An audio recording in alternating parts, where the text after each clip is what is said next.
রাম রাম বন্ধুরা, নমস্কার। আশা করছি তোমরা সবাই খুব ভালো আছো। বন্ধুরা, তোমরা অনেকে বারবার কমেন্ট করে জানতে চাইছো, দাদা আর্মি পোর্টার ভ্যাকেন্সি 2024-এর কবে আসবে।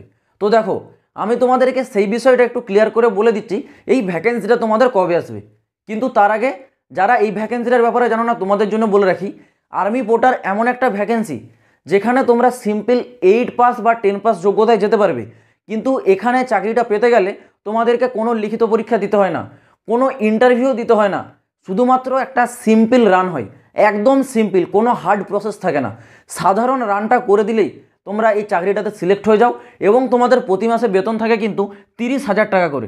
কিন্তু আরেকটা বড় বিষয় হলো, এখানে তোমরা কেবলমাত্র 6 মাসের জন্যই পাবে চাকরিটা। মানে এই চাকরিটা তোমাদের পার্মানেন্ট নয়, 6 মাসের জন্য চাকরিটা পাবে। 6 মাসই তোমরা প্রতি মাসে কিন্তু বেতন 30,000 টাকা করে পাবে। 6কে তোমরা 30,000 দিয়ে মাল্টিপ্লাই করলে পেয়ে যাবে তোমরা কিন্তু 1,80,000। মানে তোমরা 6 মাসে এই আর্মি পোর্টারে থাকলে 1,80,000 টাকা ইনকাম করতে পারবে। তো এখানে তোমাদের একটু ডিটেলসটা বলে দিই।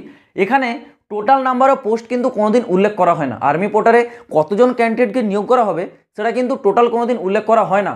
এটা তাদের প্রয়োজন অনুসারে ক্যান্ডিডেটকে কিন্তু নিয়োগ করে নেওয়া হয়, ঠিক আছে। কোনো জায়গায় 200, কোনো জায়গায় 250, 300, ম্যাক্সিমাম 700-800 ক্যান্ডিডেটকেও কিন্তু নিয়োগ করা হয়ে থাকে। সেটা ম্যাক্সিমাম, যেটা সম্ভাবনা খুবই কম থাকে। কিন্তু বেশিরভাগটাই তোমরা পেয়ে যাবে কিন্তু 250 থেকে 300 ক্যান্ডিডেটকে কিন্তু নিয়োগ করা হয়।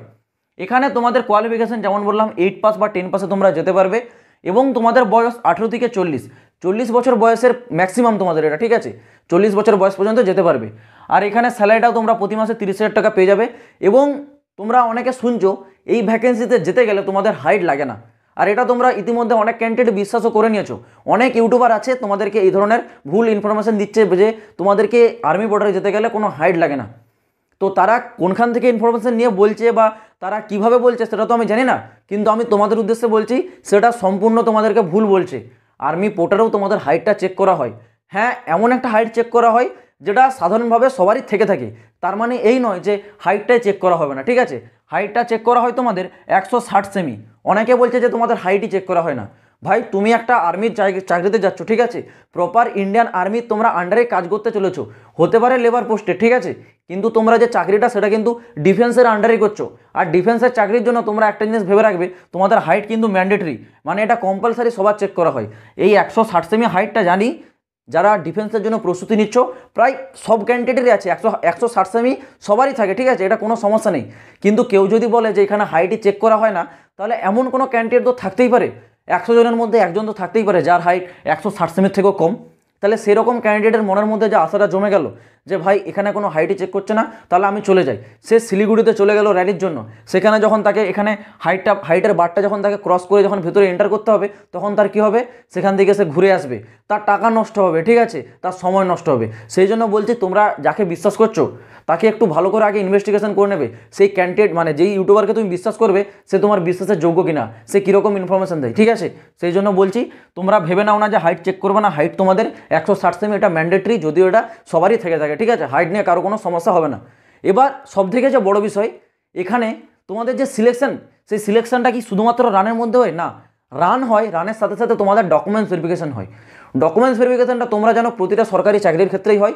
ডকুমেন্টসের অর্থ হলো এটাই, তোমাদের যে ডকুমেন্টস আছে, মানে মাধ্যমিকের রেজাল্ট, সার্টিফিকেট, তোমাদের Aadhaar card, voter card, PAN card, সমস্ত যেসব ডকুমেন্টস সেগুলো চেক করা হয়, ঠিক আছে।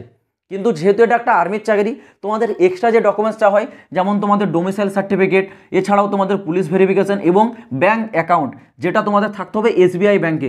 অন্যান্য ব্যাঙ্কের থাকলে হবে না। আমি তোমাদের আগেও বলেছি, এখনও বলছি, তোমাদের কিন্তু এসবিআই ব্যাঙ্কের দরকার, ঠিক আছে। কারণ ইন্ডিয়ান আর্মি এসবিআই ব্যাঙ্ক ছাড়া অন্য কোনো ব্যাঙ্ক কিন্তু অ্যাকসেপ্ট করে না। এটা তোমরা মাথায় ঢুকে নাও। যারা আর্মি পোর্টার ভ্যাকেন্সি যাবে, এই 3টে ডকুমেন্টস, ডোমিসাইল সার্টিফিকেট, এসবিআইয়ের ব্যাঙ্ক অ্যাকাউন্ট আর পুলিশ ভেরিফিকেশন, এই 3টে সার্টিফিকেটই করতে একটু টাইম লেগে যায়, ঠিক আছে। আর তোমাদের উদ্দেশ্যে আগে থেকে বলছি, তোমরা যারা সত্যি এই মানে ভ্যাকেন্সিটার জন্য তোমরা আগ্রহী আছো, তোমরা এই 3টে ডকুমেন্টস আগে থেকে তৈরি করে রাখো। কারণ যখন তোমাদের নোটিশ জারি হবে, তোমরা, আমি সত্যি কথা বলছি ভাই, তোমরা ডকুমেন্টস রেডি করার মতো টাইম পাবে না। এই ডকুমেন্টসগুলো তৈরি করতে না এক সপ্তাহ টাইম লেগে যায়, ঠিক আছে।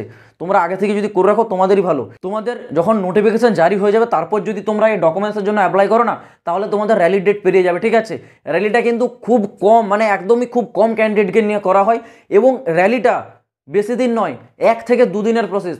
মানে তোমার যে নোটিফিকেশান জারি হবে তার 5 থেকে 6 দিনের মধ্যে তুমি কিন্তু চাকরি পেয়ে যাবে। বুঝতে পারছো কত ফাস্ট প্রসেস করানো হয় এখানে। তো তোমাদের জন্য বলছি তোমরা এই ডকুমেন্টসগুলো কিন্তু রেডি রাখো। আর অ্যাপ্লাই ডেট আমি তোমাদের প্রথমে একটা বিষয় বলে রাখি, এখানে তোমাদের কোনো প্রকার অ্যাপ্লাই হয় না, না অনলাইনে অ্যাপ্লাই করতে হয় না অফলাইনে অ্যাপ্লাই করতে হয়। তোমাদের র্যালির নোটিফিকেশান জারি হয়, সেই র্যালির তোমাদের লোকেশনটা দেওয়া থাকে, কোন তারিখে সেই লোকেশনে তোমাদেরকে যেতে হবে পুরো নোটিশে বলা থাকে, সেইখানে গিয়ে তোমাদেরকে উপস্থিত হতে হয়। যেমন আমাদের শিলিগুড়ি থাকে এবং সিকিম থাকে, এই দুটি জায়গাতে আমাদের পশ্চিমবঙ্গের ক্যান্ডিডেটরা বেশিরভাগ যেয়ে থাকে। এছাড়াও ভারতের আরও বিভিন্ন জায়গায় হয়, যেমন লাদাখ হয়, কাশ্মীরে হয়, হিমাচল প্রদেশে হয়। হিমাচল প্রদেশের যেমন প্রসেস আছে, সেখানে তোমাকে আগে আর্মি পোর্টালের অফিসিয়াল ওয়েবসাইটে অনলাইনে অ্যাপ্লাই করতে হবে। কিন্তু সিকিম সাইডে তোমরা যে র্যালিটাতে যাবে বেশিরভাগ ক্যান্ডিডেটই মানে পশ্চিমবঙ্গে যারা যায় ওখানে, তাদেরকে কিন্তু অ্যাপ্লাই করতে হয় না, তাদেরকে ডাইরেক্ট র্যালিতে যেতে হয়। এবার যেখানে যেমন নিয়ম থাকে সেই নিয়ম অনুসারে তারা চলে। তো তোমাদেরকে এখানে কোনো অ্যাপ্লাইয়ের প্রসেস করতে হচ্ছে না। তোমাদের যে র্যালি নোটিফিকেশান খুব শীঘ্রই আসতে চলেছে, যেটা তোমরা ফেব্রুয়ারি মাসের মধ্যে বা জানুয়ারি শেষের দিকে তোমরা পেতে পারো। আমি তোমাদেরকে বলে রাখছি, র্যালি সংক্রান্ত যখনই কোনো আপডেট আসবে সব থেকে আগে আপডেট তোমরা এই চ্যানেলে পাবে। তোমরা চোখ বন্ধ করে চ্যানেলটাকে সাবস্ক্রাইব করে রাখো, এই চ্যানেল তোমাদেরকে সঠিক আপডেট সঠিক সময়ে পৌঁছে দেবে।